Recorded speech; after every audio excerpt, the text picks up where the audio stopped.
الفاتحة. أعوذ بالله من الشيطان الرجيم. بسم الله الرحمن الرحيم. الحمد لله رب العالمين الرحمن الرحيم مالك يوم الدين إياك نعبد وإياك نستعين اهدنا الصراط المستقيم صراط الذين أنعمت عليهم غير المغضوب عليهم ولا الضالين آمين. إن الله وملائكته يصلون على النبي يا أيها الذين آمنوا صلوا عليه وسلموا تسليما. اللهم صل على سيدنا محمد وآله وسلم. اللهم صل على سيدنا محمد وآله وسلم. اللهم صل على سيدنا محمد وآله وسلم. اللهم صل على سيدنا محمد وآله وسلم. اللهم صل على سيدنا محمد وآله وسلم. اللهم صل على سيدنا محمد وآله وسلم. اللهم صل على سيدنا محمد وآله وسلم. اللهم صل على سيدنا محمد وآله وسلم. اللهم صل على سيدنا محمد وآله وسلم. اللهم صل على سيدنا محمد وآله وسلم عدد ما وسعه علم الله. الحمد لله والصلاة والسلام على أشرف الأنبياء والمرسلين سيدنا محمد وعلى آله وصحبه أجمعين. اللهم اغفر لأمة سيدنا محمد صلى الله عليه وسلم وأصلح أمة سيدنا محمد صلى الله عليه وسلم وفرج عن أمة سيدنا محمد صلى الله عليه وسلم وارحم أمة سيدنا محمد صلى الله عليه وسلم وألف بين قلوب أمة سيدنا محمد صلى الله عليه وسلم لما تحب وترضاه وافتح لنا فتوح العارفين بك بحق سيدنا محمد صلى الله عليه وسلم. سبحانك لا علم لنا إلا ما علمتنا إنك أنت العليم الحكيم ولا حول ولا قوة إلا بالله العلي العظيم. رب اشرح لي صدري ويسر لي أمري واحلل عقدة من لساني يفقه قولي. وصلى الله على سيدنا محمد وعلى آله وصحبه وسلم. الحمد لله رب العالمين.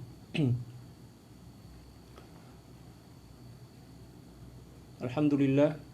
Selamat berjumpa kembali dalam kajian tasawuf kita pada malam hari ini daripada kitab Mi'rajut Tasyawuf ila Haqa'iqit Tasawuf dan juga kitab Haqa'iq Anit Tasawuf, dan insyaallah malam ini kita akan mulakan dengan kitab Haqa'iq Anit Tasawuf karangan daripada Sayyidil Imam Syekh Abdul Qadir Isa Al-Halabi radhiyallahu taala. Malam ini tajuk kita masih lagi berkenaan dengan mujahadatun nafs, melawan hawa nafsu. Qala radhiyallahu ta'ala anhu wa nafa'ana Allahu bi'ulumihi wa ulumi syuyukhihi wa syuyukhina wa jami'il anbiya'i wal mursalin fid dharain Allahumma amin. Al-babu tsani al-manhajul amali fit tasawufi ila an qala ثم ينتقل في المجاهدة إلى الصفات الباطنة فيبدل صفاته الناقصة كالكبر والرياء والغضب بصفات كاملة كالتواضع والإخلاص والحلم. وبما أن طريق المجاهدة وعر المسالك متشعب الجوانب يصعب على السالك أن يلجه منفردا كما كان من المفيد عمليا صحبة مرشد خبير بعيوبها عالم بطرق معالجتها ومجاهدتها يستمد المريد من صحبته خبرة عملية بأساليب تزكية نفسه كما يكتسب من روحانيته نفحات قدسية تدفع المريد إلى تكميل نفسه وشخصيته وترفعه فوق مستوى النقائص والمنكرات. فقد كان رسول الله صلى الله عليه وسلم المرشد الأول والمزكي الأعظم الذي ربى أصحابه الكرام وزكى نفوسهم بقاله وحاله، كما وصفه الله تعالى بقوله هو الذي بعث في الأميين رسولا منهم يتلو عليهم آياته ويزكيهم ويعلمهم الكتاب والحكمة وإن كانوا من قبل لفي ضلال مبين. Muka surat 103, halaman 103. Setelah demikian, mujahadah tadi berpindah ke arah sifat-sifat batin. Pada mulanya mujahadah mengarah hala dia adalah maksiat zahir atau yang diistilahkan oleh para ulama dengan istilah al-mukabadah. Al-mukabadah merupakan perlawanan terhadap keburukan-keburukan yang bersifat zahir, yang dilakukan oleh mata, telinga, lisan, demikian juga kaki, tangan, dan kemaluan. Adapun al-mujahadah, pada kitab lain disebutkan bahwa mujahadah itu adalah perlawanan nafsu berkaitan dengan keburukan-keburukan yang tersembunyi. Itulah perbezaan antara al-mukabadah dan al-mujahadah. Nanti bisa atau boleh baca dalam kitab-kitab atau mustalahatus sufiyah yang lainnya. Setelah demikian, mujahadah tadi berpindah ke arah sifat-sifat batin, menukarkan sifat jiwa yang jahil, bodoh seperti takabur, ria, cepat marah dan sebagainya dengan sifat-sifat kesempurnaan. Contoh misal tawadu, ya, ikhlas, lemah lembut, dan sebagainya. Sememangnya jalan bermujahadah atau mujahadah sangat sukar dilalui dan susah ditempuhi, ya, bila mana seorang itu keseorangan sendiri tanpa adanya seorang pembimbing. Secara praktikal ia memerlukan suhbah dengan seorang mursyid yang berpengalaman, ya. Seperti mana yang telah disebutkan oleh Allah Subhanahu wa taala, Ar-Rahmanu fas'al bihi khabira. Apabila engkau ingin mengenali Allah Subhanahu wa taala yang Maha kasih sayang, Maha Rahman, ya, maka bertanyalah kepada orang yang pakar. Yang dimaksud pakar di situ adalah seorang mursyid, ya, al-khabir, seorang mursyid yang memang mempunyai segudang pengalaman tentang pentarbiyahan. Allahu akbar. Memerlukan suhbah dengan mursyid yang berpengalaman terhadap keaiban jiwa. Mengetahui cara mengobati atau menerapi serta bermujahadah. Bermujahadah ini tidak boleh kita lakukan secara serampangan. Maksudnya tanpa aturan, tanpa kaedah, tanpa perancangan. Mujahadah itu mempunyai peringkat-peringkat, demikian juga mempunyai tahapan-tahapan yang kita kena lalui secara setahap atau secara bertahap mengikut tunjuk ajar daripada seorang mursyid. Ya, terkadang pada suatu masa atau masa tertentu, Syekh memerintahkan kita untuk melakukan sesuatu yang yang berat. Tapi pada masa-masa tertentu, dikala atau di saat kita merasa mampulah untuk melakukan sesuatu yang berat, ternyata Syekh bagi tugasan atau amalan kepada kita dengan amalan yang ringan. Ya, seseorang yang tidak seberapa paham tentang kaedah pentarbiyahan dan dia tidak serah sepenuhnya kepada mursyid dia untuk membimbing dan tunjuk ajar kepada dia tentang macam mana cara melalui peringkat-peringkat ataupun tahapan-tahapan dalam bermujahadah, mungkin dia akan menimbulkan buruk sangka kepada guru dia. Contoh misal, kenapa pula Syekh ya, hari itu bagi amalan yang cukup berat ke atas diri saya, pada masa itu saya tak cukup mampu untuk melakukannya, tapi kenapa pula Syekh bagi amalan yang begitu berat ya? Kenapa pula hari ini sepatutnya Syekh kena bagilah amalan yang berat, sebab pada masa ini saya dalam keadaan yang fit, dalam keadaan yang sehat, yang cergas, semangat. Tapi ternyata Syekh bagi amalan yang ringan je. Nah, bagi kita sebagai seorang murid yang pemula lagi, sepatutnya saat kita dalam keadaan down, dalam keadaan lemah dan kurang semangat, pada masa itu Syekh bagi amalan yang ringan lah. Kenapa pula Syekh bagi amalan yang berat? Ya. Dan manakala kita dalam keadaan sedia, dalam keadaan kuat, demikian juga seolahnya kita ini mampu untuk melakukan apapun juga, tapi Syekh ternyata setakat bagi amalan yang ringan. Ya.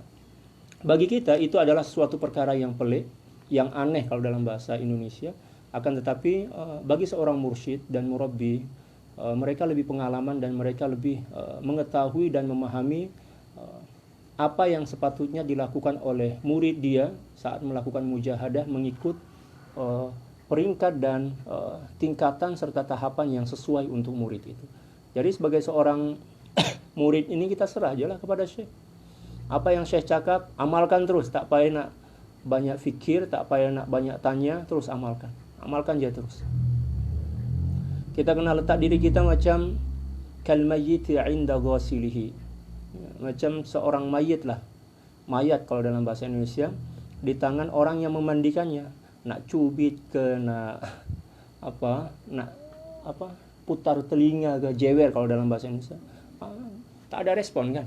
tak ada tindak balas. Macam itulah sepatutnya kita buat ya kepada syekh. Ya, kepada syekh kita serah aja. Apa yang syekh nak buat, buatlah. Dan syekh tak mempunyai kepentingan apapun juga kepada murid dia. Kepentingan dia satu aja.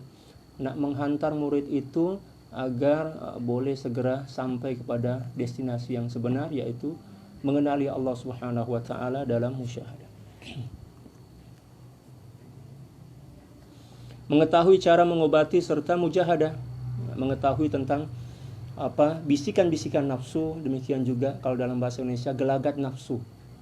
Ya, nafsu ini pandai, para sahabat sekalian, pandai sangat dan licik lah, bukan pandai pun sebenarnya licik. Dia pandai memainkan isu lah, pandai memainkan peranan dia sebagai makhluk yang bernama nafsu. Ya. Allahu Akbar.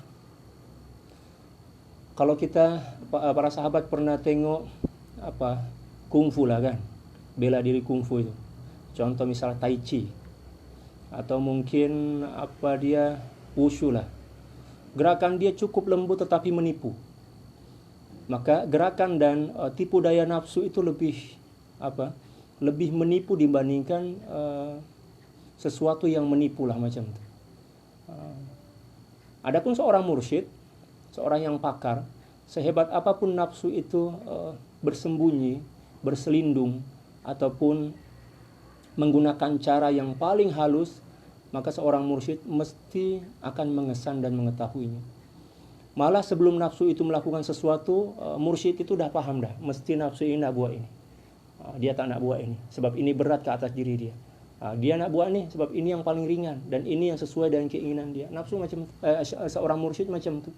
Dia cukup paham, demikian juga cukup mampu untuk mengesan sehebat apapun dan sepandai dan serta selicik apapun nafsu itu. Dia membuat satu trik, membuat satu cara menipu murid dia.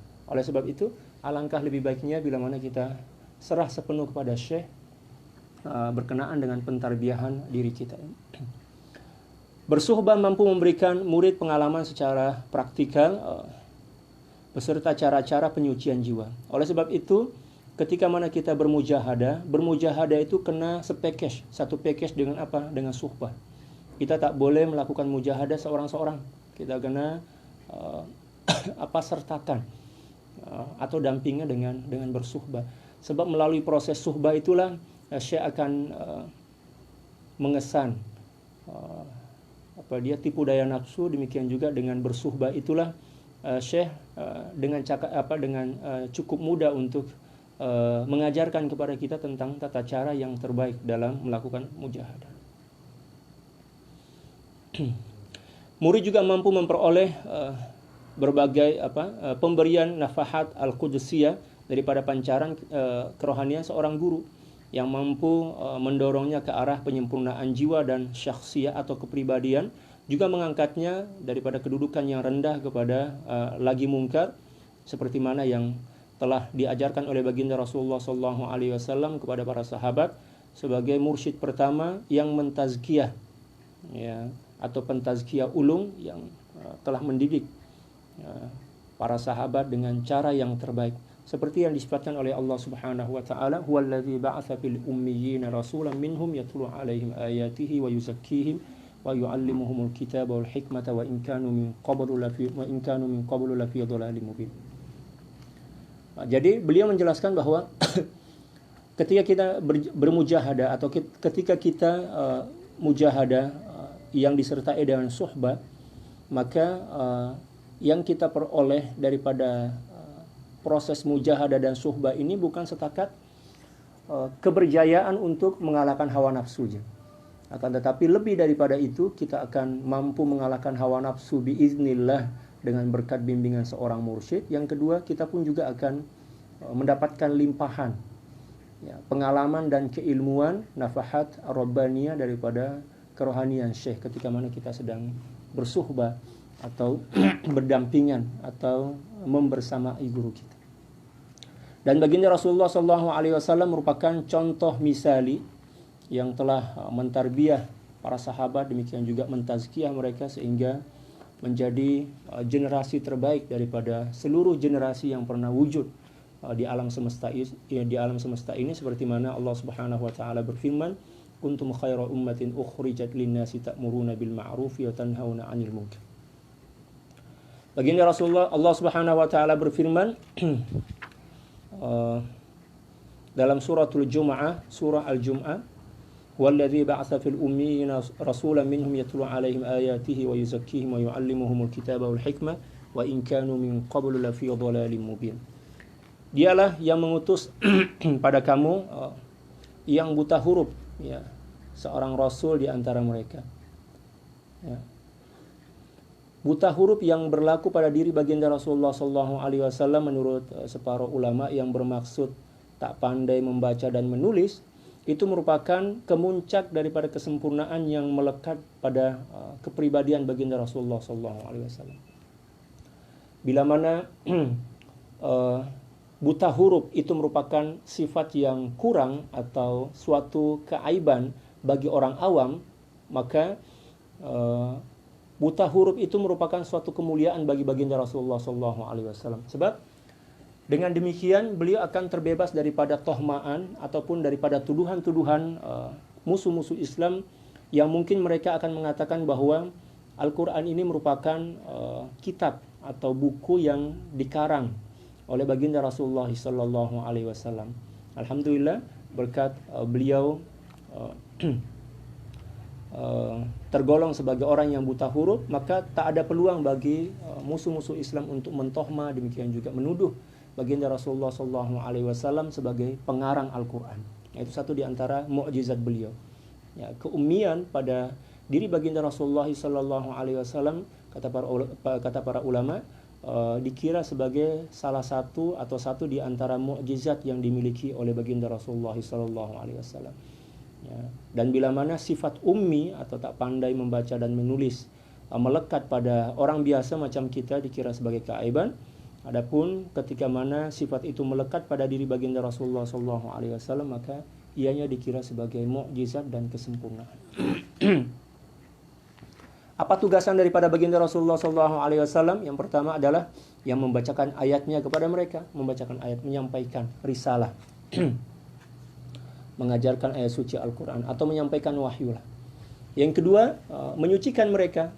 Maksudnya apa? Mencontohkan kepada mereka tentang tata cara tazkiyatun nafs, dan juga membimbing serta mendampingi mereka sehingga mereka berjaya sampai kepada kemuncak kebersihan dan kesucian jiwa, dan mereka mendapatkan gelaran sebagai kuntum khaira ummah. Mengajarkan kepada mereka kitab dan hikmah. Dan sesungguhnya mereka sebelum ini ya, benar-benar dalam kesesatan yang nyata. Ya, sesat daripada kebenaran, demikian juga mereka tidak faham tentang hakikat. Tetapi ketika mana baginda Rasulullah SAW telah menyampaikan Al-Quran, membacakan kepada mereka, mengajarkan tentang ilmu dan hikmah, demikian juga mendampingi dan membersamai mereka untuk melakukan tazkiyatun nafs, demikian juga wa tasfiyatuha, maka mereka berubah menjadi generasi yang terbaik. Yang sebelum itu mereka tergolong sebagai kelompok jahiliyah kan. Sayyidina Umar ya menanam atau menimbun anak beliau dalam keadaan hidup-hidup. Demikian juga minum arak, demikian juga apapun keburukan yang bercanggah dengan syariat sebelum datangnya Islam itu pernah dilakukan oleh para sahabat. Ya. Ada di antara mereka penyembah berhala, ya kan. Tapi alhamdulillah semenjak mereka masuk Islam dan ditarbiyah oleh baginda Rasulullah SAW, dalam masa yang cukup singkat mereka telah bertukar dan berubah menjadi generasi terbaik dari seluruh generasi yang pernah diciptakan oleh Allah Subhanahu wa taala di muka bumi ini.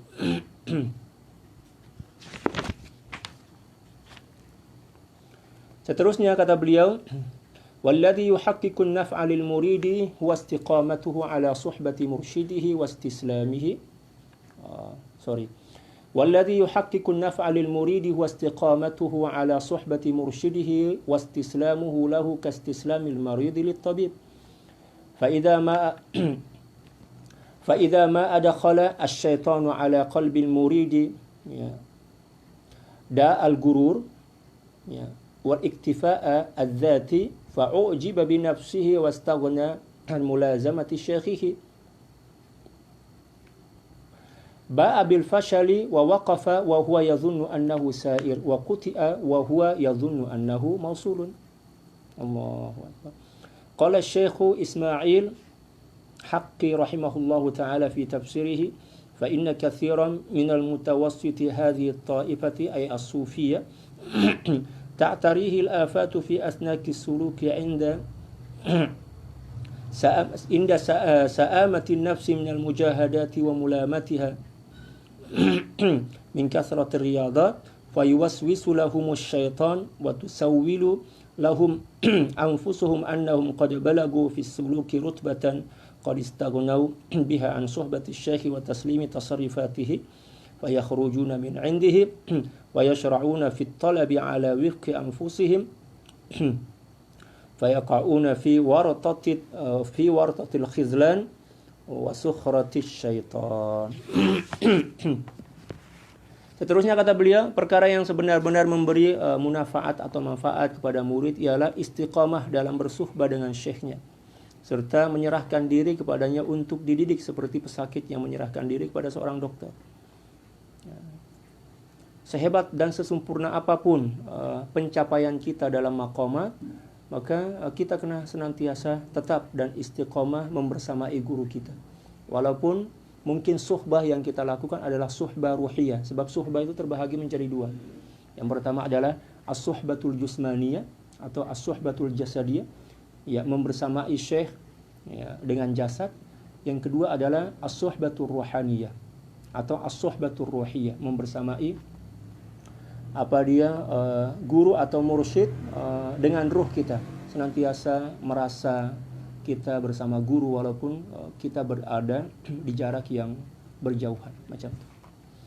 Nah, senantiasa istiqomah bersuhbah dengan guru ini akan semakin melimpahkan nafahat yang ada dalam hati seorang guru kepada muridnya. Beliau berkata, perkara yang benar-benar memberi manfaat kepada murid ialah istiqomah dalam bersuhbah atau membersamai atau berdampingan dengan syekh, serta menyerahkan diri kepadanya untuk dididik seperti pesakit yang menyerahkan diri kepada seorang dokter yang pakar. Apabila syaitan mencampakkan ke dalam hati murid suatu penyakit, ya, cenderung kepada perkara batil dan merasa diri serba cukup, dia mulai takjub pada dirinya sendiri. Ketika mana seorang murid itu jauh daripada guru dia, apatah lagi merasa dah sempurna, dah putus hubungan rohani dengan guru dia, maka peluang besar bagi syaitan dan nafsu itu akan terbuka, ya, untuk menggelincirkan atau untuk menjebak, ya, dan memerangkap, ya, murid yang belum sampai tadi itu, sehingga dalam keadaan terperangkap dia akan merasa yang diri dia ini telah sempurna dan telah sampai kepada destinasi yang sebenarnya. Dan itu banyak berlaku di kalangan para murid yang tidak seberapa paham tentang pentarbiyahan dan tidak cukup asas ilmu lah pada diri dia. Oleh sebab itu dalam proses pentarbiyahan tuh kita kena banyak baca buku lah. Selain daripada dengar kuliah-kuliah ceramah-ceramah guru kita, maka kita pun kena baca kitab-kitab para aulia, terutamanya berkenaan dengan kitab-kitab yang menerangkan tentang proses bersuhbah, demikian juga mujahadah. Nanti para sahabat boleh bacalah kitab-kitab Al-Imam Sya'rani. Di antaranya adalah Adabu Suhbatil Akhyar. Demikian juga kitab karangan daripada Sayyidi Ahmad Zarruq, ya, ada satu kitab yang cukup baguslah untuk para pemula. Tajuk dia adalah Umdatil Muridis Shadiq, ya, bekalan bagi seorang murid yang jujur, ya kan, persediaan atau bekalan. Demikian juga kitab-kitab yang lain yang dikarang oleh ulama-ulama, di antaranya adalah Sayyidi Syekh Abdul Ghani An-Nabulsi. Nah, demikian juga banyaklah kitab-kitab yang menerangkan tentang adab. Demikian juga kitab-kitab karangan daripada Sayyidi Ibnu Ajibah dan Sayyidi Ibnu Athaillah As-Sakandari radhiyallahu taala anhum wa anil jami'. Allahu akbar. merasa diri tidak berhajat kepada pendampingan dengan guru, lalu dia gagal dan berhenti dalam perjalanan yang disangkakannya dia telah sampai. Disangka wusul dengan terputusnya hubungan itu. Nah, inilah mudarat yang akan berlaku pada diri seseorang murid bila mana dia putus hubungan dengan guru. Ya, putus hubungan kerohanian dengan guru itu adalah bencana yang paling besar lah dalam dunia pentarbiyahan, dunia suluk istilah dia. Kami masih ingat nasihat guru kepada guru kami, ya, pengasas kepada pondok pesantren Darun Nahdlatain lah, kalau tempat kami dulu mondok di Lombok itu. Nama beliau adalah Maulana Syekh Muhammad Zainuddin Abdul Majid, seorang wali besar, seorang ulama besar lah, pakar hadis, pakar tafsir, demikian juga.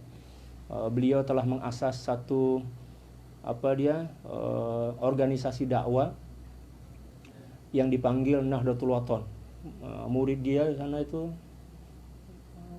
di markas, di pusat nama desa Pancor itu, ya, murid atau pelajar lebih daripada 15.000 orang. Nah, luar biasa, seorang ulama yang karismatik dan juga berwibawa lah, ya, dan juga diiktiraf sebagai wali besar lah. Beliau mengatakan kalau dosa kepada yang maksud dia dosa kepada sesama mudah untuk, insya Allah masih ada harapan untuk diperbaiki, diperbetulkan. Demikian juga dosa kepada Allah Subhanahu wa taala. Tapi bila mana dosa itu berlaku kepada guru, maka itu adalah sesuatu bencana yang cukup besar. Sebab dosa kepada guru ini atau durhaka kepada guru akan menawarkan seluruh rasa ilmu yang bertahun-tahun kita kecapi dan kita terima daripada guru kita. Ilmu itu akan hilang, bukan setakat ilmu aja, rasa dia pun akan hilang. Ya Allah, dan itu cukup berbahaya. Oleh sebab itu kena jagalah hubungan kita dengan guru kita. Apatah lagi guru kita itu adalah seorang ulama besar, apatah lagi daripada keturunan baginda Rasulullah SAW. Jaga betul hati guru. Ya, jangan pernah mengecewakan dan menyakiti hati guru. Allahu Akbar.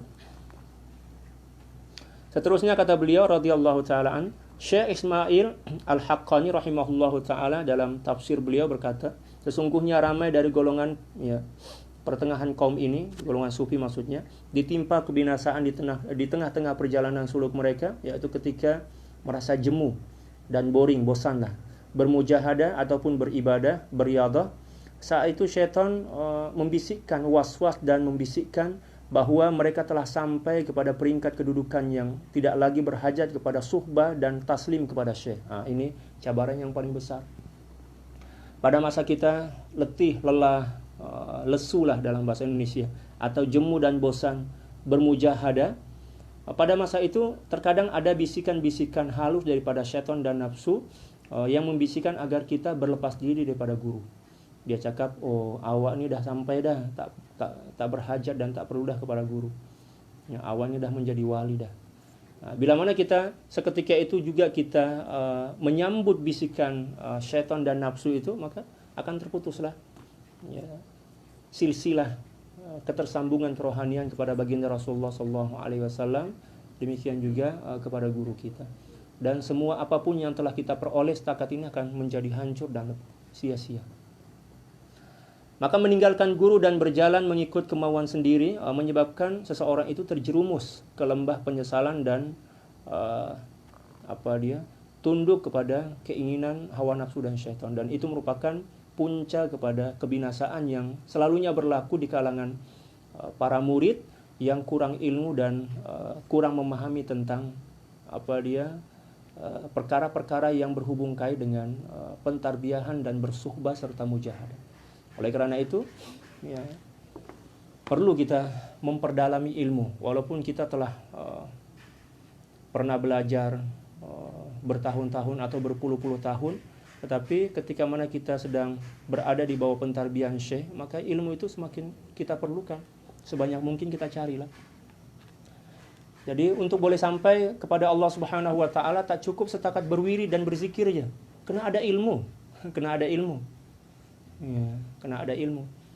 Saya pernah banyak berjumpa lah dengan orang-orang atau masyarakat jamaah kita yang berlaku masalah besar dalam kehidupan spiritual mereka. Ya, ramai yang jumpa dengan saya, dia cakap, Pak Kiai, Ustaz lah, dia cakap, Ustaz, mengapa saya ini sebenarnya rajin zikir tau. Ya, saya dah jumpa dengan mursyid, lepas tu mursyid saya bagi amalan banyak juga tuh, amalan pagi, petang, malam, zikir pun puluh-puluh ribu.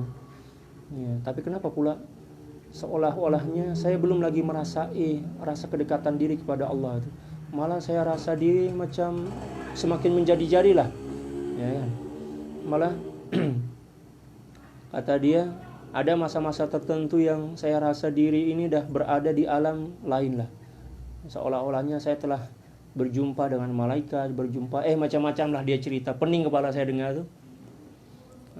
Lepas tu pula dia mendakwa yang dia ini telah mendapatkan ilham, mendapatkan karomah, mendapatkan futuhat, kusyufat, demikian juga yang lain.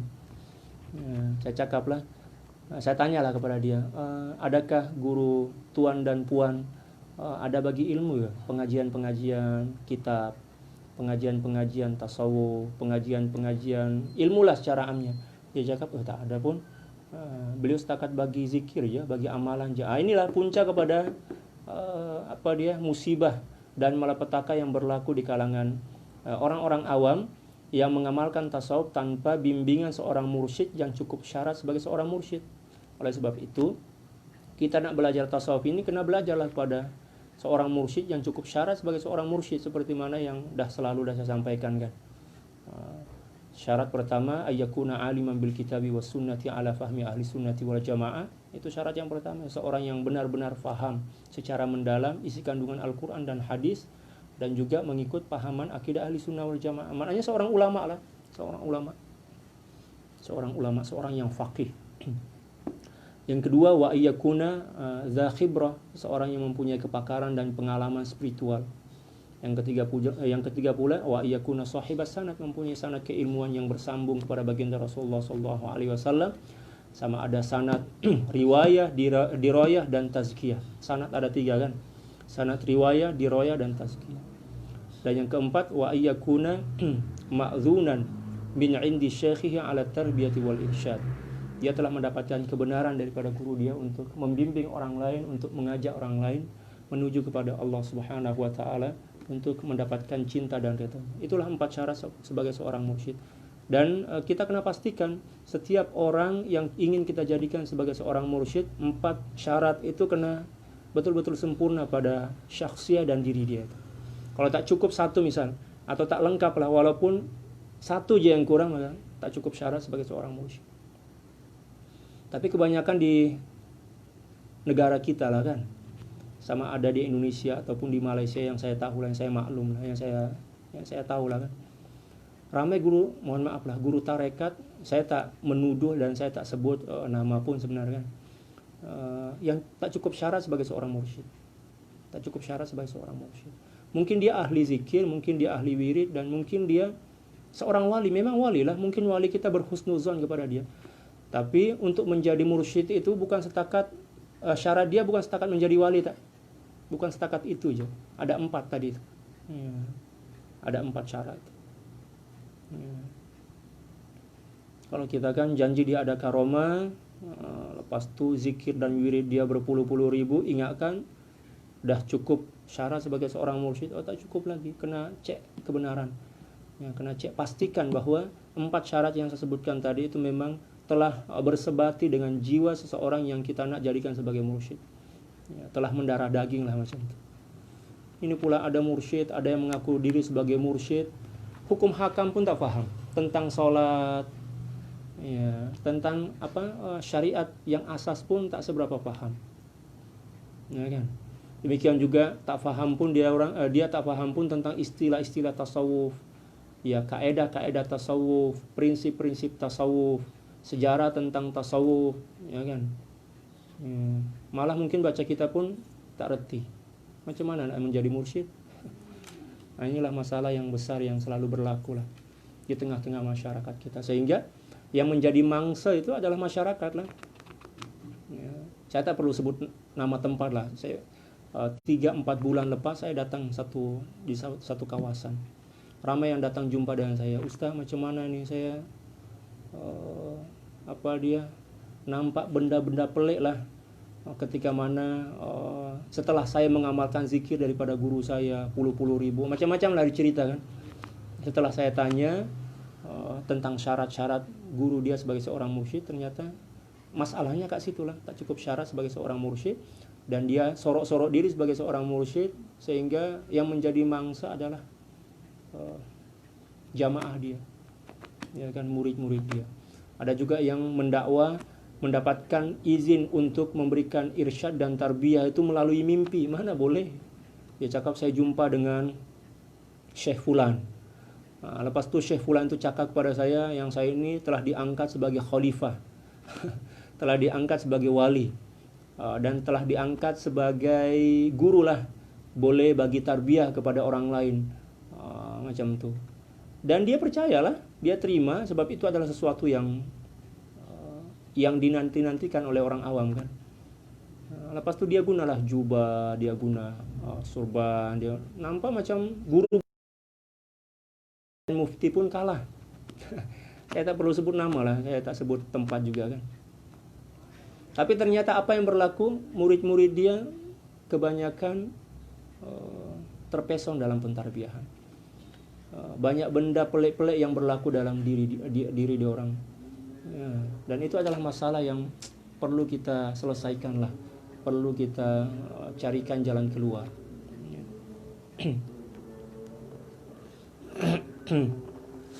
Allah. Seterusnya, aqwalul arifina wal murabbina wal al-mursyidina fil mujahadah.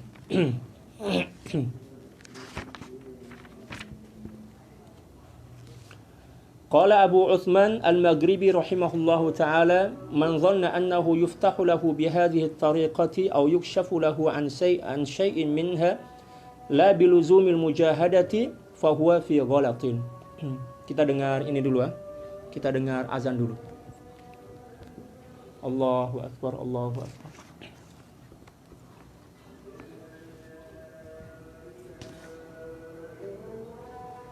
Asyhadu an la ilaha illallah.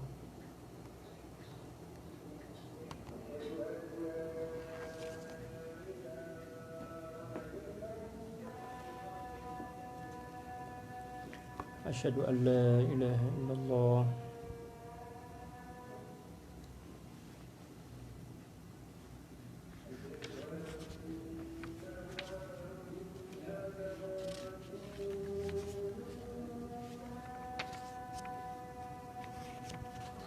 Asyhadu anna sayyidina Muhammad rasulullah.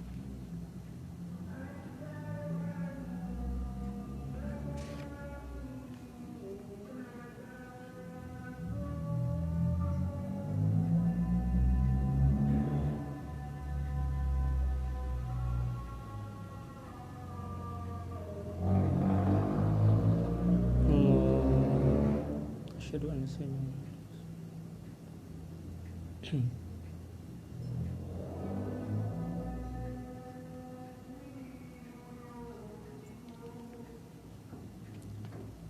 La hawla.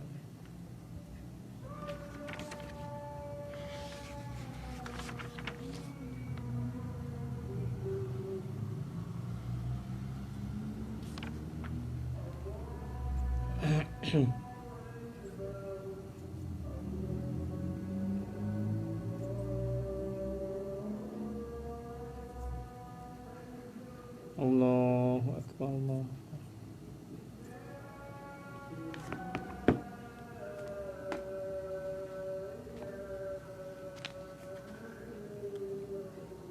Haqqa sidqa la ilaha illallah sayyidina Muhammadur rasulullah. Allahumma rabbana ad-da'wat tamma salatul qiyamah. Innaka la tukhlif. Sallallahu ala sayyidina Muhammad wa ala alhamdulillah. Bismillahirrahmanirrahim. Aqwalul arifina wal murabbina al mursyidina fil mujahadah. Muka surat 104 daripada kitab Haqaiq anit Tasawuf.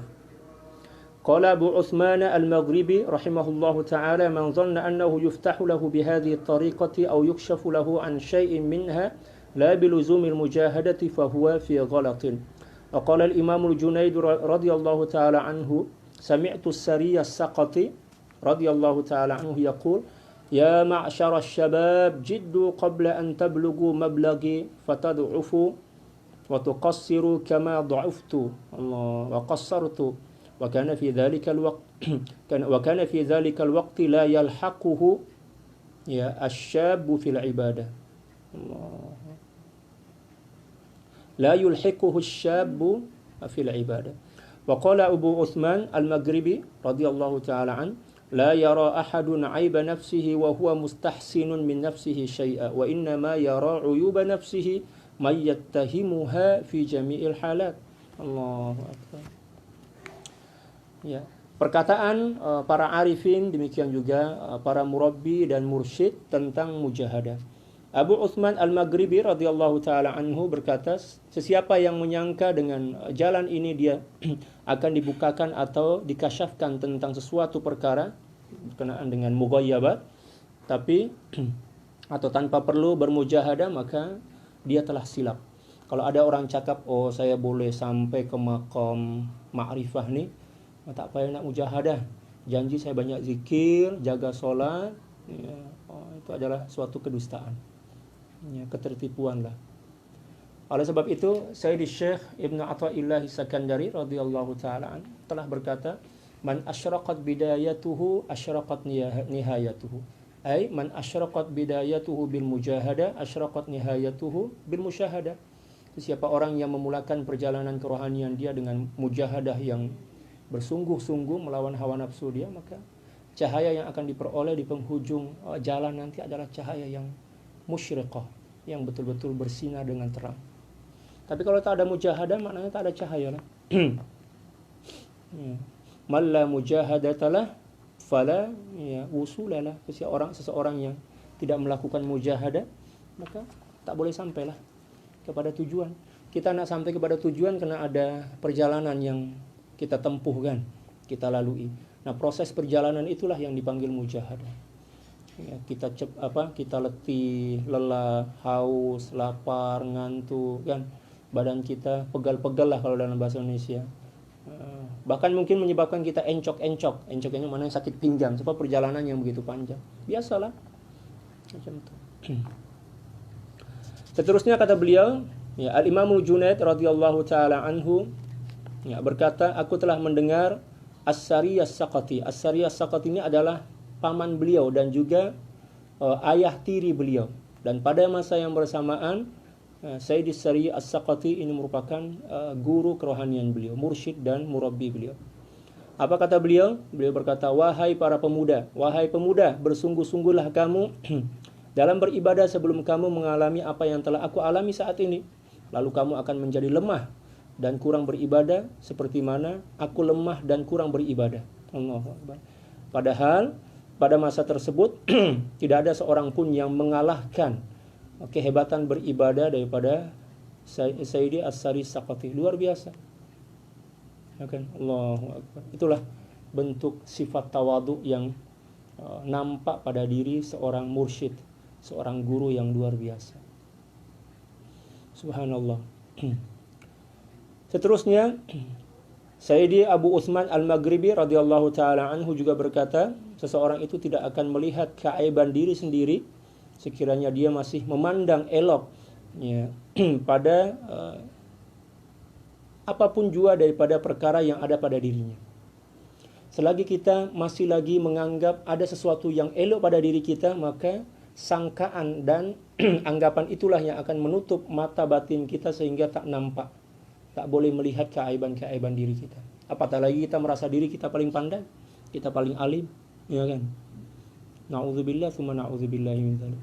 Jadi kata beliau, permulaan daripada tersingkapnya aib-aib keburukan pada diri kita oleh diri kita sendiri adalah ketika mana kita telah membuang dakwaan atau sangkaan yang kita ini adalah seorang yang mempunyai kebaikan walaupun sedikit. Boleh ya? Kita harus senantiasa mentohma diri kita, menuduh diri kita sebagai seorang yang tidak mempunyai kebaikan walaupun sedikit. Ya, bila mana kita dah mampu buat macam itu, barulah keaiban dan keburukan kita itu akan nampak satu demi satu. Macam tu. Tapi selagi kita masih mendakwa diri kita mempunyai kemuliaan, mempunyai kelebihan, mempunyai sesuatu yang patut untuk dihargai dan dipuji, maka kita tidak akan pernah mampu untuk melihat dan mengetahui keaiban-keaiban nafsu yang ada pada diri kita. Akan tetapi orang yang melihat keaiban diri ialah orang yang selalu menganggap dirinya kurang dan dalam semua perkara dan keadaan. Senantiasa ittiham. Ada ittiham nafsu, ada ittiham pada nafsunya. Kamu ini bodoh. Maksudnya kamu itu saya lah, maksudnya diri kita sendiri. Kamu ini tak pandai, kamu ini jahil, kamu ini bodoh, kamu ini pemalas, kamu ini pendosa, kamu ini macam-macam lah. Adapun orang lain itu adalah orang mulia, orang yang pandai, macam itu. Barulah nafsu, keaiban nafsu itu akan nampak satu demi satu. Demikian juga Allah Subhanahu wa taala akan bagi kekuatan pada diri kita untuk membuang dan membersihkan satu demi satu keaiban dan keburukan-keburukan itu. Allahu akbar. Seterusnya kata beliau radhiyallahu taala an, wa qala Abu Ali ad-Daqqaq, ya. Wa qala Abu Ali ad-Daqqaq rahimahullahu taala, man zayyana zahirahu bil mujahadah hassanallahu sarairahu bil musyahadah. Qala ta'ala walladzina jahadu fina lanahdiyannahum subulana wa'lam annahu man lam yakun fi bidayatihi sahibu mujahadatin lam yajid fi hadhihi at-tariqati shammatan. Allah. Wa qala al-Imam al-Barkawi radhiyallahu ta'ala an, ma asra'a halaka man la ya'rifu 'aibah fa innal ma'asi baridul kufr. Ini isim ta'ajjub, ta'ajjub. Ma asra'a halaka man la ya'rifu 'aibahu. Wa qala Syekhul Islam Zakaria Al-Ansari rahimahullahu ta'ala, inna najatan nafsi ay yukhalifa al-'abdu hawaha wa yahmilaha 'ala ma talaba minha rabbuha. Seterusnya kata beliau, Sayyidil Imam Abu Ali ad-Daqqaq rahimahullahu ta'ala berkata, barang siapa yang menghiasi zahirnya dengan mujahadah, maka Allah Subhanahu wa ta'ala akan memperindah, mempercantik, memperelok batinnya dengan musyahadah. Apa maksud daripada musyahadah? Dengan ilmu pengetahuan, dengan ilmu ma'rifah, ya kan? Allah Subhanahu wa ta'ala berfirman, walladzina jahadu fina lanahdiyannahum subulana. Dan orang-orang yang bermujahadah menuju kepada kami, niscaya kami akan tunjukkan mereka jalan-jalan terbaik untuk kembali kepada kami. Ketahuilah bahawa siapa yang memulakan permulaannya bukan merupakan ahli mujahadah, niscaya dia tidak akan menghidu atau mencium musyahadah di jalan ini. Maknanya seorang yang tak pernah mujahadah, maka tidak akan pernah mengecapi dan merasai ma'rifah kepada Allah. Ada para ulama mengikut kadar mujahadah, musyahadah itu mengikut kadar mujahadah. Pada proses permulaan kita berjalan menuju kepada Allah. Bila mana pada permulaan perjalanan rohani kita ini senantiasa menjaga mujahadah dengan kesungguhan, kita kurangkan makan, banyak-banyak berpuasa. Demikian juga banyak melek, kalau dalam bahasa Jawa itu melek, kalau dalam bahasa kita berjagalah, terjaga, jangan banyak tidur, kata orang utara. Jangan banyak juga, jangan banyak cakap, jangan banyak bergaul dan orang lain, sibukkan diri dengan berzikir, beristighfar, taubat. Maka insya-Allah musyahadah yang kita kecapi, yang kita rasai, yang kita peroleh adalah musyahadah yang sempurna, insya-Allah. Allahu akbar.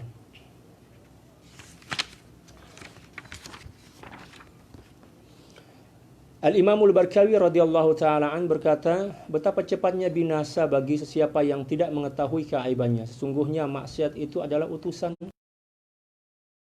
Orang yang senantiasa tenggelam dalam maksiat dikhawatiri, ditakutkan kalau dalam bahasa sini, akan terjebak pada perkara-perkara yang boleh menyebabkan dia terkeluar daripada Islam. Syekhul Islam Zakaria Al-Ansari radhiyallahu taala anhu pernah berkata, kejayaan jiwa bagi seorang hamba ialah melawan hawa nafsu serta membimbing dan memandu mengikut apa yang dikehendaki oleh Allah Subhanahu wa taala. Itulah hakikat kejayaan, ketika mana seseorang telah mampu untuk menundukkan hawa nafsu dia dan membawa nafsu itu menuju kepada ketundukan kepada Allah Subhanahu wa taala dengan sebenar-benar ketundukan. Itulah kejayaan yang sebenar.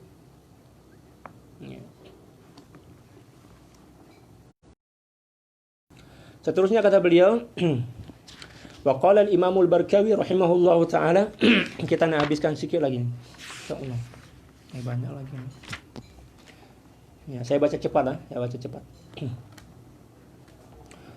Wa qala al-Imam al-Barkawi rahimahullahu taala, al-mujahadatu wa hiya fatmun nafsi wa hamluha ala khilafi hawaha fi umum al-awqat fa hiya bid'atul 'ubbadi wa ra'su mali zuhadi wa madaru salahin nafsi wa tazliliha wa mulaku taqwiyatil arwahi wa tasfiyatiha wa wusuliha ila hadrati dzil jalali wal ikram fa alayka ayyuhas saliku bit tashmiri fi man'in nafsi 'anil hawa wa hamliha 'ala al mujahadati in syi'ta minallahi al-huda qala ta'ala wal ladzina jahadu fina lanahdiyannahum subulana wa innallaha lama'al muhsinin wa qala ta'ala wa man jahada fa inna ma yujahidu li nafsi wa qala ibn Ajib rahimahullahu ta'ala la budda lil muridi fi awwal dukhulihi at-tariq fi min mujahadatin wa mukabadatin wa sidqin wa tasdiqin wa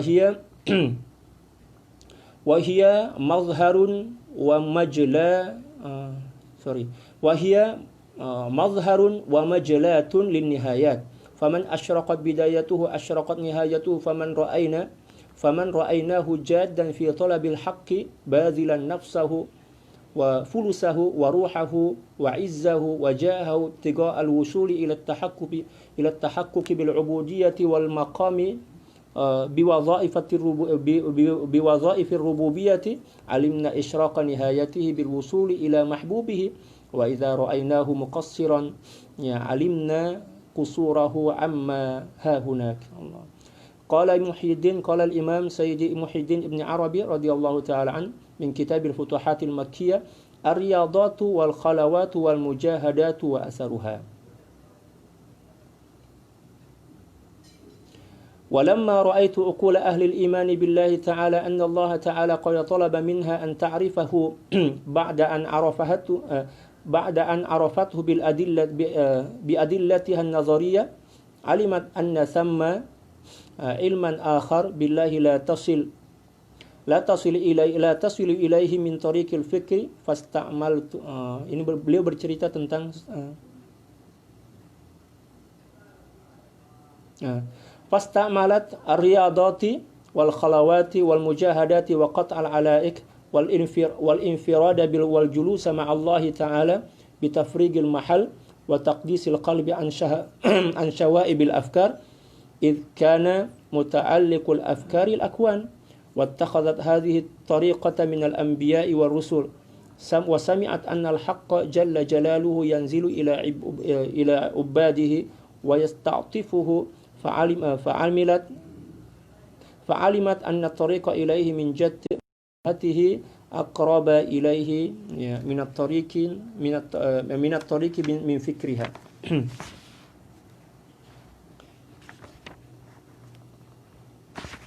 Beliau berkata radhiyallahu taala an,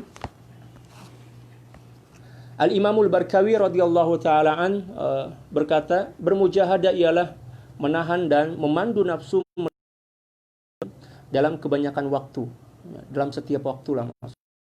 Ia merupakan barang dagangan abid, maknanya dia adalah merupakan modal.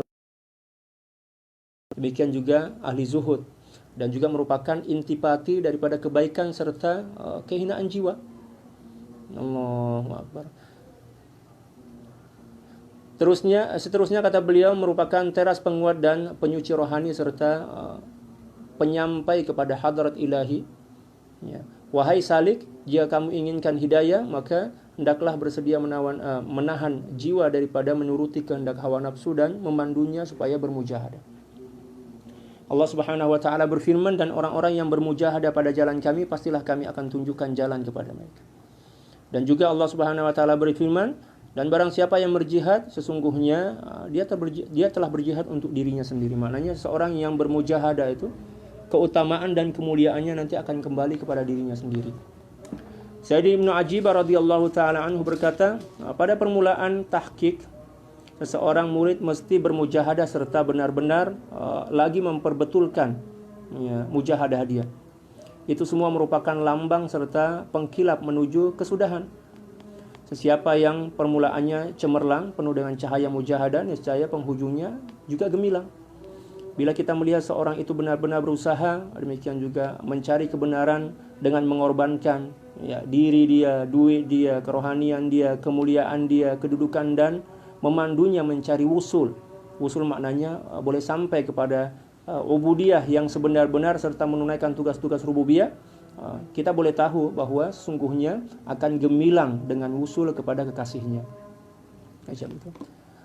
Apabila kita melihat seseorang tidak melakukan apapun, maka kita boleh tahu bahwa dia tidak akan sampai kepada apa yang menjadi matlamat daripada perjalanan itu.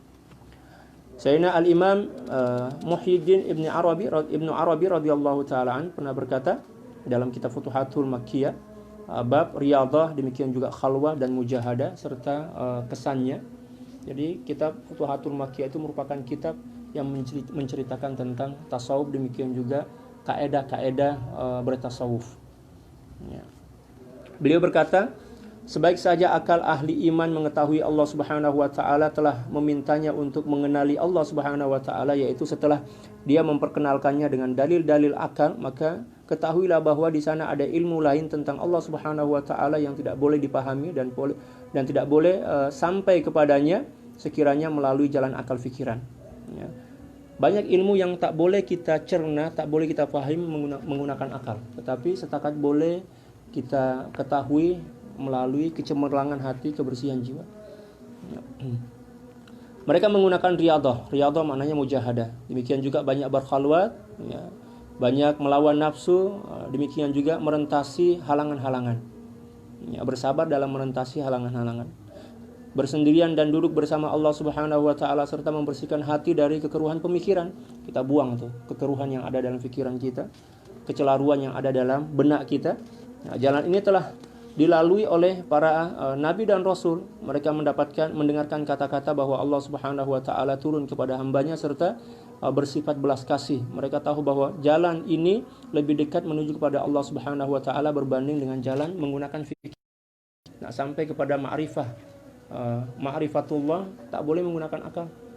Kita kena menggunakan kejernihan dan kebersihan hati.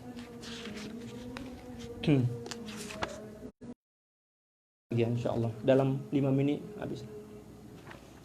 Wala budda li ahli al-iman wa qad arafu qawluhu ta'ala man atani yas'a ataituhu harwalatan wa anna qalbahu ay qalbal mu'mini wasa'u jalalihi wa 'azamatihi fatawajjaha al-aqlu ilayhi ta'ala bikullihi wa anqata'a min kulli ma ya'khudhu anhu min hadhihi al-quwat fa inda hadha at-tawajjuh أفاض الله عليه من نوره علما إلهيا عرفه بأن الله تعالى من طريق المشاهدة والتجلي لا يقبله كون ولا يرده كون ولذلك قال الله تعالى إن في ذلك يشير إلى العلم بالله من حيث المشاهدة لا ذكر لمن كان له قلب ولم يقل غير ذلك ولم يقل غير ذلك القوة al-quwwatu ka quwwati wara'a tawril aqli tasilul abdu birrabb.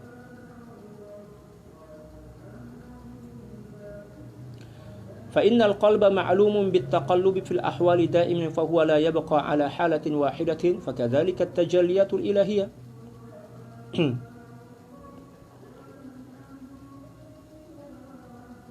فكذلك التجليات الإلهية فمن لم يشهد التجليات بقلبه ينكرها بعقله فإن العقل يقيد غيره من القوى إلا القلب فإنه لا يتقيد وهو سارع التقلب في كل حال ولذلك قال الشارع إن القلب بين إصبعين من أصابع الرحمن يقلبه كيف يشاء فهو يتقلب بتقلب التجليات والعقل ليس كذلك فالقلب هو القوة التي وراء طور العقل Falau arada al-haqqu fi hadhihi al-ayat bil qalbi annahu al-aql qala lahu liman kana lahu qalbun. Ya. Ma qala liman kana lahu qalbun fa inna kulla insani lahu aqlun wa ma kullu insanin yu'ta hadhihi al-quwa allati wara'a tarul aqli al-musamma qalban fi hadhihi al-ayah. Falidhalika qala liman kana lahu qalb. Raddu syubhati haula al-mujahadah. Seterusnya kata beliau radhiyallahu taala an, ahli iman mesti tahu dan semestinya mereka telah mengetahui tentang firman Allah Subhanahu wa taala dalam hadis qudsi, ya, yang bermaksud